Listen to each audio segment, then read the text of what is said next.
प्रतिरोध के समानांतर क्रम का संयोजन 1/r बराबर 1/r1 जोड़ 1/r2 जोड़ 1/r3 होता है।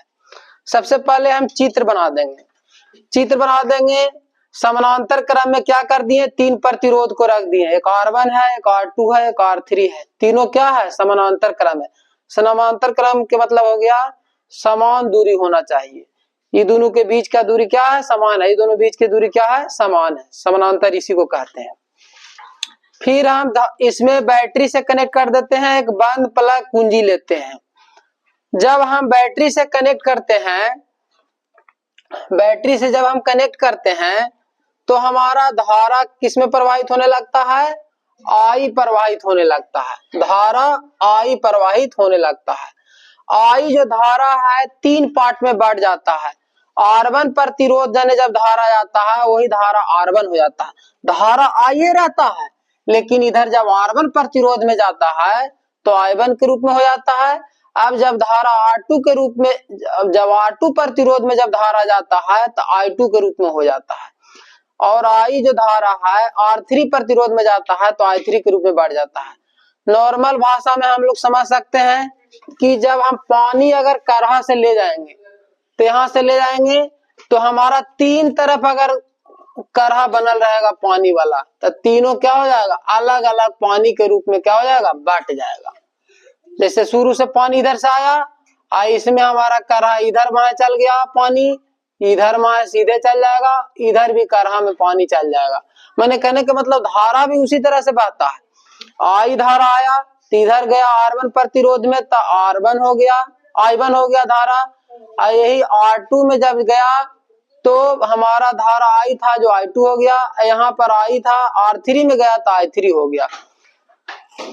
अब हम क्या करते हैं, इसमें भाषा में लिखे हैं कि माना कि चित्रानुसार तीनों प्रतिरोध R1, R2 तथा R3 को समानांतर क्रम में जोड़ा गया है। किसमें जुड़ा हुआ है या जोड़ा गया है, तीनों समानांतर क्रम में जुड़ा हुआ है, R1, R2, R3 तथा A और B के मध्य में सेल जोड़ने पर हम क्या कर दिए हैं, A और B पॉइंट है। कौन पॉइंट है, A और B क्या है, पॉइंट है। इसमें क्या जोड़ दिए हैं, एक बैटरी जोड़ दी है। बैटरी को सेल बोला जाता है। बड़ा वाला जो रहता है उसको धन ध्रुव कहते हैं, छोटा वाला को ऋण ध्रुव कहते हैं। जोड़ने से क्या होता है, धारा I प्रवाहित होने लगता है। जब किसी, स्वाभाविक सी बात है, किसी को बैटरी से जब जोड़ दीजिएगा तो इसमें क्या होने लगेगा, धारा प्रवाहित I होने लगेगा। तथा धारा I तीनों प्रतिरोध में I1, I2 और I3 के रूप में क्या हो रहा है, बट जाता है। जैसे ही धारा आता है तो तीनों धारा क्या हो जाता है, I1, I2, I3 के रूप में क्या हो रहा है, बट रहा है। अब हम यही धारा I है जो I1, I2, I3 के रूप में बट गया है, तो इसका मतलब मेन हमारा धारा I था। यही तीनों के ना जोड़ेंगे तो हमारा ये I हो जाएगा। जैसे हम इसमें पानी की उदाहरण देखा, यही ना पानी 3 करहा में चल गया, एक करहा इधर में गया, एक करहा इधर में गया, एक करहा इधर में गया। यही तीनों पानी ने बट गया है। यही एक मैंने पानी इधर से जो जा रहा है वही तीन रास्ता में बट गया है। उसी तरह से धारा जो हमारा I आ रहा था 3 रास्ता में खाली बट गया। इसीलिए तीनों के जब जोड़ देंगे उसी का बराबर हमारा हो जाएगा, क्योंकि उतना ही धारा है।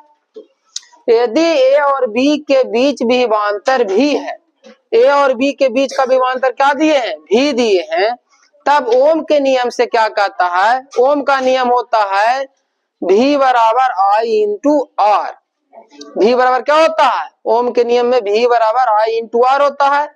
इस समीकरण में हम ऐसे करके दिखा दिए, R जो है ये पट्टी आ जाता है, ये गुना में रहता है जो भागा में हो जाता है, ये I ये पट्टी रह गया। फिर उसके बाद यहाँ पर जब हम I इसीलिए समीकरण बनाए थे, इसको सेकंड मान लिए, I बराबर V बटे R हो गया। अब हम I1 इसको क्यों माने, I1 हम क्यों माने, क्योंकि धारा R1 में प्रतिरोध R1 में हमारा क्या हो रहा, I1 धारा प्रवाहित हो रहा है। I1 धारा में हमारा R1 प्रतिरोध रहता है। उसी प्रकार से R2 वाला प्रतिरोध में हमारा फिगर में भी दिखाया गया है, I2 धारा प्रवाहित हो रहा है। यहाँ से चौथा समीकरण हो गया। कुछ नहीं करना है, इस समीकरण में खाली V बटे R3 कर देना है, यहाँ I3 कर देना है। जहां I रहेगा वहां I3 कर देना है, जहां R रहेगा वहां R3 कर देना है, जहां I रहेगा समीकरण फर्स्ट में अगर करना है तो I1 कर देना है, और समीकरण 4 में करना है तो I के जगह पर I2 कर देना है। जहां I2 करिएगा तो R2 कर दीजिएगा, जहां I1 करिएगा वहां R1 हो जाएगा, जहां I3 करिएगा वहां प्रतिरोध भी R3 हो जाएगा। अब समीकरण फर्स्ट में I1, I2 तथा I3 के मान रखने पर, समीकरण फर्स्ट मेरा कहाँ है, यहाँ है समीकरण फर्स्ट, इसमें हम I1 का मान, I2 का मान, I3 का मान इसमें रख दिए। I1 के मान अभी बताए कि V/R1 होता है, यहाँ से रख दिए V/R1 हो गया। I2 का मान क्या होता है, I2 के मान हमारा होता है V/R2 हो जाता है, V/R2 हो गया। I3 के मान हम जब रखते हैं तो I3 के मान यहाँ है V/R3 हो गया। में सब है, ऊपर में सब एक है, यहाँ पर भी है, यहाँ पर भी है, यहाँ पर भी है, इसको कॉमन कर लीजिएगा तो यहाँ पर बच जाए 1/R1, 1/R2, 1/R3।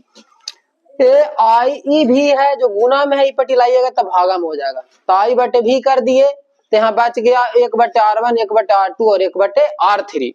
अब I/V बराबर हम क्या लिख सकते हैं, 1/R लिख सकते हैं, जो कि यहाँ पर हम दिखाए हैं। V बराबर क्या होता है, I इंटू R, तब V R है गुना में, पट्टी लाइएगा, R कोई पट्टी छोड़ दिए, I गुना में पट्टी लाइएगा तब भागा में हो जाएगा, फिर V/I बराबर R हो गया। अब क्या करेंगे, I को ऊपर कर देंगे, V को नीचे कर देंगे, तो R को भी हमको क्या करना पड़ेगा, ऊपर है तो इसको नीचे कर देंगे, तो I/V बराबर क्या हो गया, 1/R हो गया। तो I/V बराबर वहां से 1/R लिख देंगे, 1/R बराबर 1/R1 जोड़ 1/R2 जोड़ 1/R3। हमको वही सिद्ध करना था, समानांतर प्रतिरोध में क्या सिद्ध करना था, 1/R बराबर 1/R1 जोड़ 1/R3 होता है।